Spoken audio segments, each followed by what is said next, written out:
Hey, I'm right back with another video. It's 5:56 p.m. and I was just doing some more thinking. You can't help but start thinking more stuff, because I look at all this time I have on my hands, right? But anyway, yeah, today is Tuesday, and it's May 28th, and we're getting close to the end of this month. Heading close to summer, which, I'm trying to get ready for. I got my air conditioners in here. I haven't been using them very much lately because of all the rain and stuff, but I'm ready. I'm ready. And, I've got some new shirts that I have. So I have some short sleeve shirts now because I have more long sleeve shirts than I do short sleeve shirts. And it gets really hot out in the summertime, as we all know in Bakersfield. It's just like, oven, the top, the highest temperature. But anyway, I was thinking today, I was just sitting here on the couch and I was thinking back to how long this has been going on, because it's creepy. It's creepy, it's sick, it's sinister, it's bizarre. And so, I respect people's religious beliefs, but, I don't like to bash people. And, I've always been mindful of people and their different belief systems, okay? But what I don't like is I can't stand fake Christians. I cannot deal with them.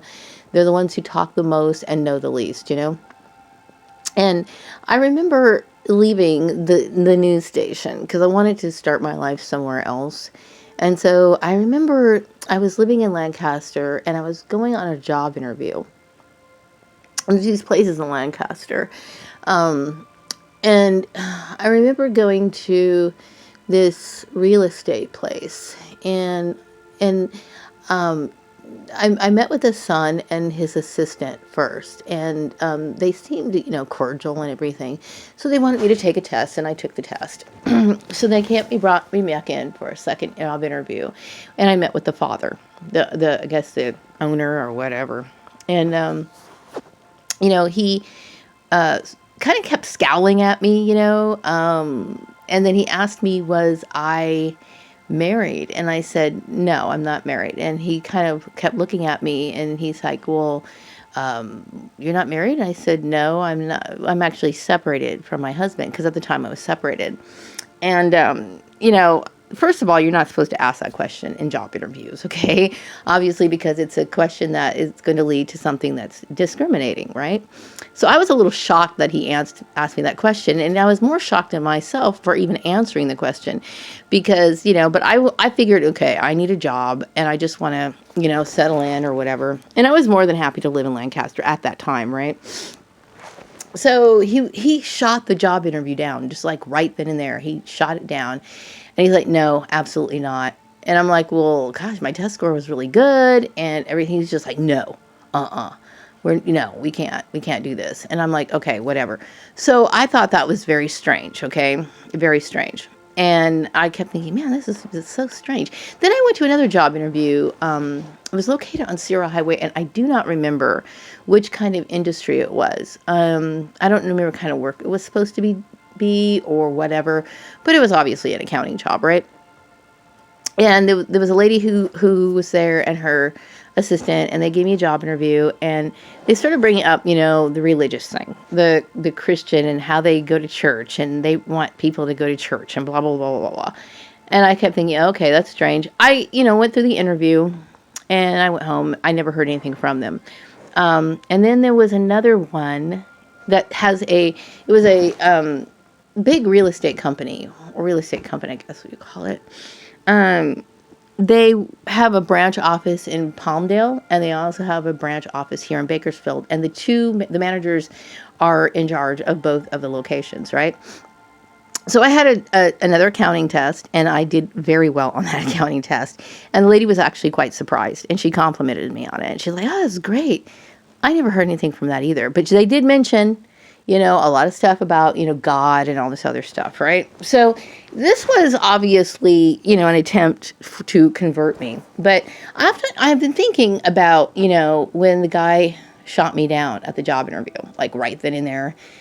I mean, number one, you shouldn't discriminate against somebody who is getting divorced, okay? In my situation, I felt as though that relationship was sort of abusive. So at the time I was wanting to leave, and some women are in desperate situations. And when people are standing in their way for that particular reason, you are not allowing a person to have the safety that they need, And it's a very selfish act on these people who claim to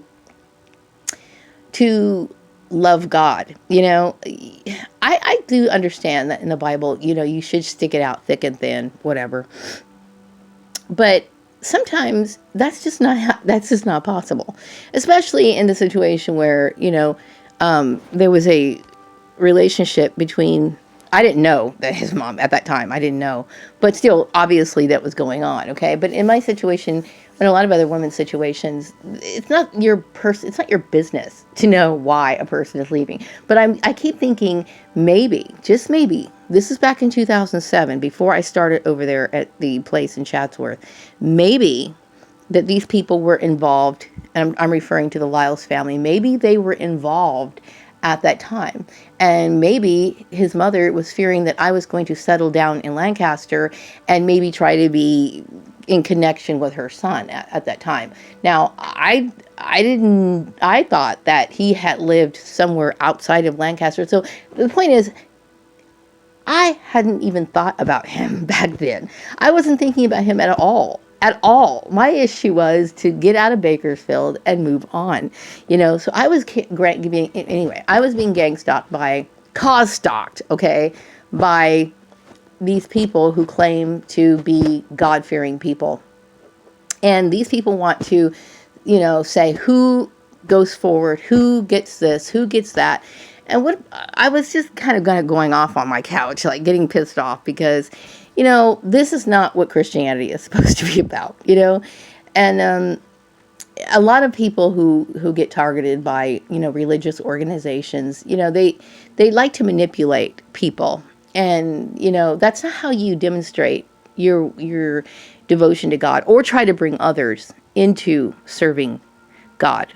How you do this is by your conduct, by your actions, to live a life that's beyond reproach, or at least try to, okay? Nobody's perfect, okay?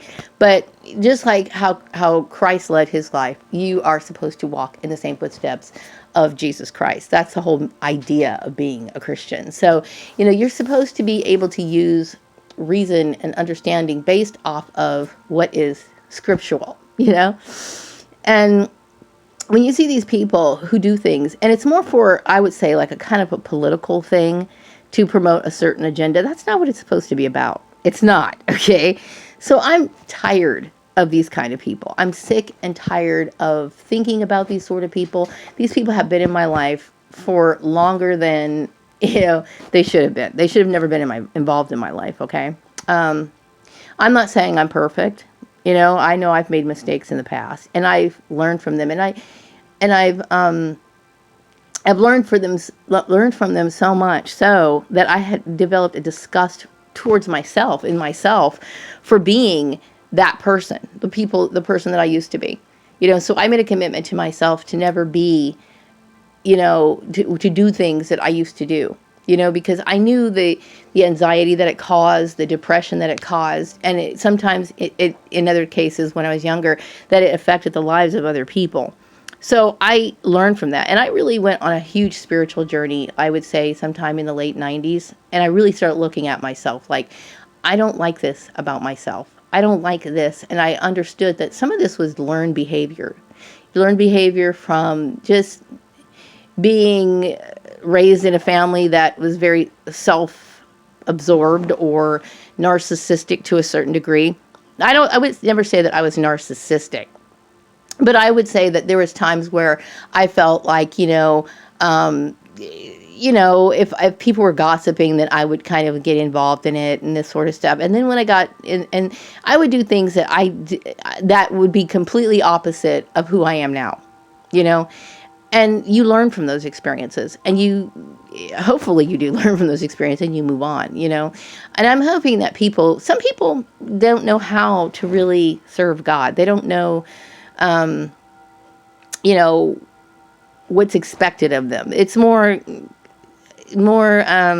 what's directing them is more people who are involved within that sort of organization. And when you're being led by man, or humans, I should say, you're going to make errors because humans aren't perfect. They're going to allow certain things like greed, lust, power, the ability to control the desires of the flesh to dictate what they do. In this case, we're talking about employment issues. Okay. So people who claim to love God or claim to be affiliated with certain churches or whatever, then these people get to be put on top like that. And I remember when my ex-mother-in-law, I never really considered her anything, but I remember she saying, I was talking to her about going work or something. She said, "But you're not a Christian, honey. You're not a Christian." See, this has nothing to do with employment.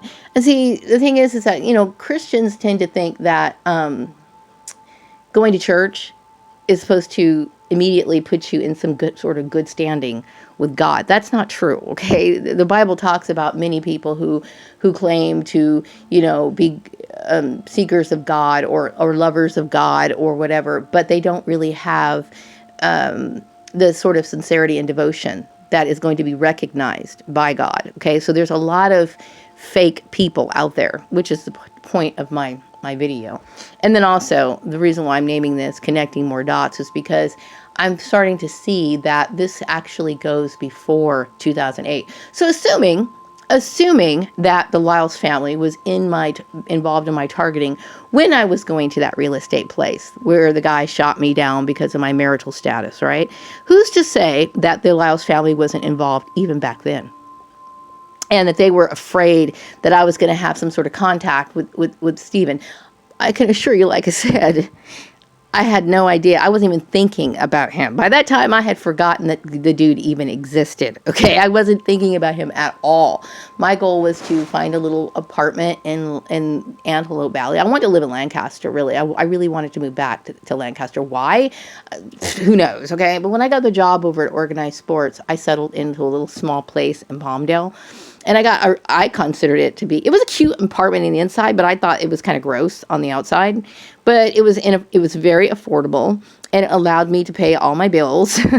And it was a place where, I had a 2-bedroom place. I liked the inside of it. I loved the inside of it. I just didn't like the outside of it. But anyway, I ended up working over there in Chatsworth. And of course, I remember there was a lady at work, and she was one of those Christian type women who like to bash homosexuals, but never actually looked inside of herself to see that she was actually a hypocrite. But she seemed to be more interested in developing a friendship with me than anyone else. And now that I think about it, it was probably more of that, what do you call it, cause stalking type stuff. People don't have to worry. I'm not a threat to anybody, and I'm not trying to, tear down an establishment, or I'm not showing disrespect to people and their religious beliefs. But I will say that I have no respect for hypocrites. I have none. Okay, so and there's a lot of these people out there, and I think about how long this has been going on. I'm like, oh my God, it's just mind-boggling to me, because it's been going on for such a long time, and then I'm thinking, okay, if the Lyles family was involved at that time, and then by the time 2008 rolled around, when I wrote him that letter, they must have thought in their mind, oh my God, I was just saying hi to him and following up with a note and saying, hey, I used to like you, and whatever. I don't remember what the whole thing was, what I said. It was probably less than a paragraph, but I never heard anything from him. You know what I mean? And I didn't think about it at all. After that, it was like, okay, I'm done. I'm not thinking about it, whatever. Never heard from him. So these people are like obsessed. If that's the case, okay, I know they stepped in sometime while it was at Organized Sports, because I'm pretty sure the mobbing was either from my family or the Lyles family, okay? And I'm just going to say this one more time. I want Karen, Craig Jahelka, Steve Murray to do whatever they can to get these people out of my life, okay?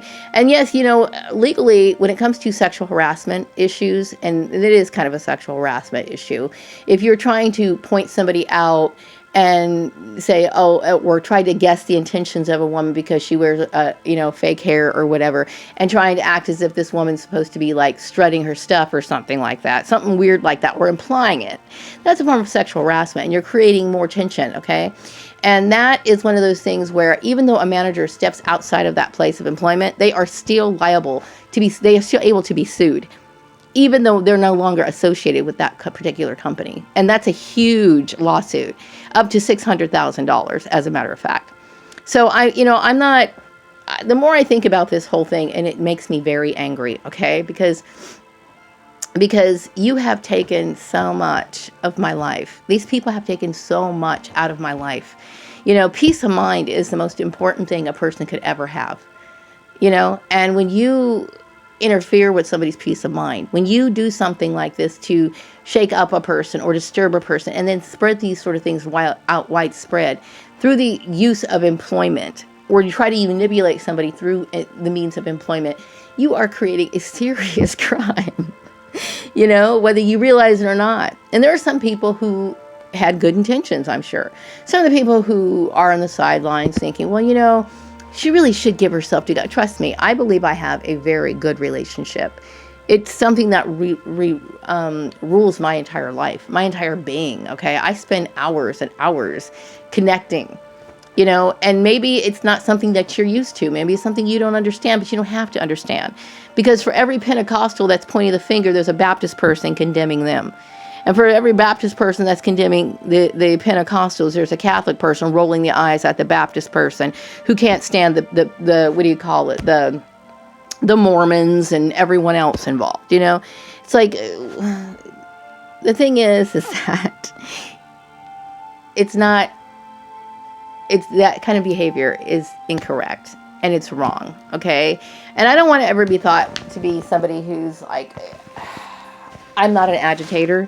I'm just somebody who's trying to get on with their life, and I don't know what's going on behind the scenes with Karen and all these other people who've been involved in my life for this long time, who've really caused me nothing but pain and heartache. I think about today. I thought about, while I was working or organized sports, and how, I was sad every weekend because I knew I was going to have to go to work and deal with this bullshit on a daily basis. And how there were times where I was on the freeway and I'd have to pull over on the freeway because I was having an anxiety attack, because I didn't want to go to that fucked up place. I really didn't. I didn't want to have to deal with it, And then that was a dark cloud over my head. And then when I thought I was going to have a new start, these people are right back in my life. You know what I mean? Creating more drama over at the farmer's place. And then continuous, And what bothers me so much about it is like, I don't have anything to prove to these people.